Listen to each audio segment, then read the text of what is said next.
이 자리에 나와주셔서 정말 아유, 감사드립니다. 감사합니다. 여기가 바로 최재천 교수님 아니세요? 네, 맞습니다. 그럼 저도 그래서 굉장히 영광이 봅니다. 네. 그러면 첫 번째 질문을 네. 먼저 드려볼게요.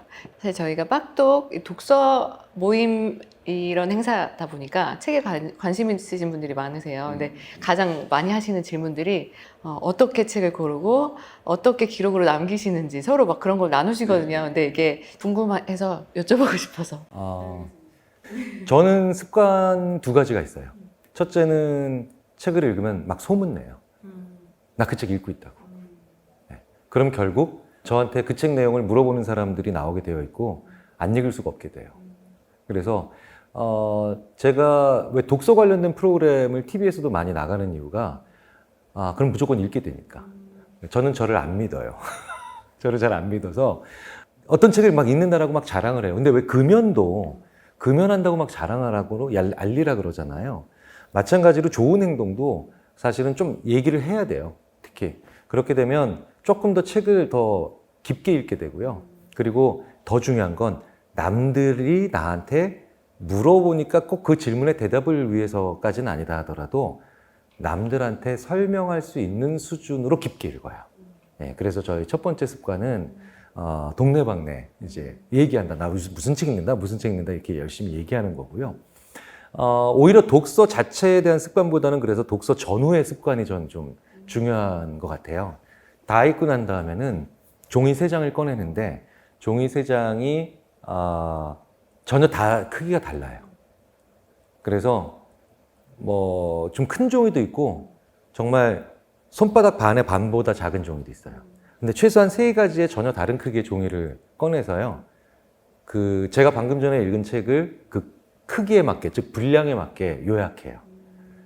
그러면 이제 예를 들어서 아주 작은 종이에다가 제가 읽은 책을 내용을 요약하려면 그 책이 말하는 한 줄, 가치밖에 얘기를 못하죠. 제일 중요한 가치. 그런데 한 5줄 정도 쓸 수 있는 분량의 종이를 만나면 핵심이 나와요, 거기서. 가치와 핵심은 좀 달라요.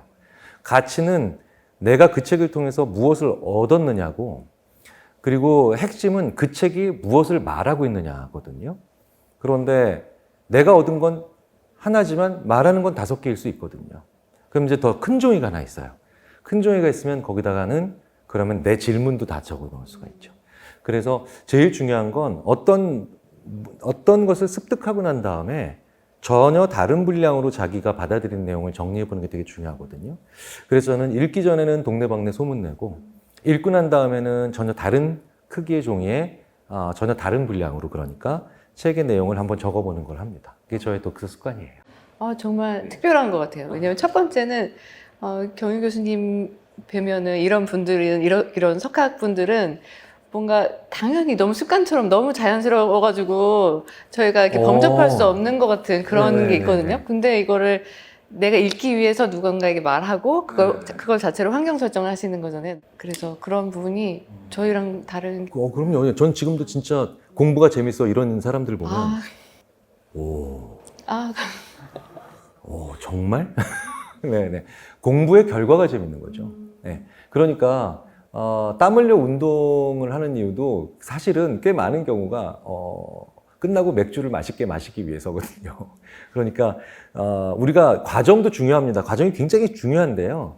그 과정 후에 가지게 되는 달콤한 걸 상상하는 그 능력이 좀 필요하고요. 오히려 그 과정에서 열심히 무언가를 하거나 아니면 재밌게 하기 위해서는 약간의 옆에서 들어오는 넛지라고 하죠. 넛지. 살짝 내 옆구리를 찔러주는. 그러니까 비장한 각오만으로 하는 것도 아니고 타인의 지시로만 하는 게 아니라 이 두 개가 적절히 섞여야 되거든요. 적절히 섞여야 되는데 그런 적절히 외부로 들어오는 넛지로 제가 이제 그런 다른 남의 사람들의 얘기들을 좀 필요로 한다는 거죠. 네. 너무 좋은 팁입니다. 두 번째는 그 글로 남기신다고 하셨는데 저희가 항상 그 책을 읽으면 서평을 쓰라고 이렇게 많이 조언을 하는 편이거든요. 네. 근데 서평을 쓰는 게 되게 진입장벽이 있어요. 왜냐면 잘 써야 된다는 부담감과 이미 잘 쓰고 있는 사람들 보면서 나는 저렇게 못 쓰니까 아예 시도조차 못 하시는 분들이 많아요. 근데 방금 말씀하신 것처럼 이렇게 조그만 종이에다가 한 줄 정도는 쓸 수 있으니까, 그리고 그렇게 여러 가지로 다양하게 아웃풋하면은 또 좋은 기억에 많이 남을 수 있을 것 같다는 생각이. 그럼요. 그래서 논문도 잘 쓰는 사람들은 잘 쓰는 사람들은 그 한 장의 논문의 가치를 아주 누구나 알아들을 수 있는 말로 표현하는 게 아주 능숙하고 뛰어나죠. 그러니까 거기 어려운 말 절대 안 쓰거든요. 정말 작은 종이에다 쓰면요, 어린아이도 알아들을 수 있는 말로 아주 멋지게 쓸 수 있어요. 그러니까 멋지게라는 게 정말 장엄하게가 아니라 어린아이도 알아들을 수 있는 말로 멋지게 쓴다는 건 누구나 알아들을 수 있는 아주 직관적이면서도 광고 카피 같은 그런 말을 만들어낼 수 있다는 거죠. 그거 하나하나가 다 나의 자산이 되지 않을까 싶어요. 네네, 다 자산이 될 것 같습니다. 혹시 그러면 종이 다 보관하고 계신가요? 그럼요. 근데 재밌는 건 그 종이를, 각기 다른 종이를 논문 뒤에 혹은 책 뒤에 붙여놓잖아요. 신기한 게 이렇게 전혀 다른 언어, 막 전혀 다른 사람이 말한 것 같은 그런 언어 세 개를 붙여놓으면 10년 후, 20년 후에 꺼내봐도 책의 내용들이 대부분 기억이 나요. 네. 인출단서라 그래요. 인지심리학에서. 전혀 다른 인출단서 세 개를 가지고 있으면 못 끊을 기억이 없다. 뭐 이렇게 얘기를 할 정도니까요. 그렇게 기록으로 남겨놓으면 아까 강연에서 말씀하신 메타포, 은유 이런 거랑 다 연결이 되고. 그렇죠. 그러니까 오히려 내가 메타포를 만들어낼 수 있죠. 말을 할 때. 네. 와, 너무 좋은 팁 감사합니다. 그럼 두 번째 질문이 있는데 인생 책 혹시 소개시켜 주실 수 있나요? 모든 종류의 얇은 책들. 아니, 농담입니다. 하지만 농담이지만 또 절반은 진담이에요. 제 인생 책에 유난히 얇은 책들이 많았어요. 두꺼운 책들도 있긴 있었는데, 근데 저는 하멜 표류기가 그렇게 제 인생에서 그 깊은 인상을 줬던 책인데, 오죽하면 제가 그래서 예전에 그 방송에서 책 읽어드립니다라고 하는 방송에서 뭐 정말 엄청난 책들 막 정말 장엄한 책들 많이 이제 할 때 하멜 표류기 하자 라고 했으면 하멜 표류기 되게 얇거든요. 근데 그게 우리나라에 정말 엉뚱하게 표류한 외국인의 눈으로 우리 한국 사람을 본 거잖아요.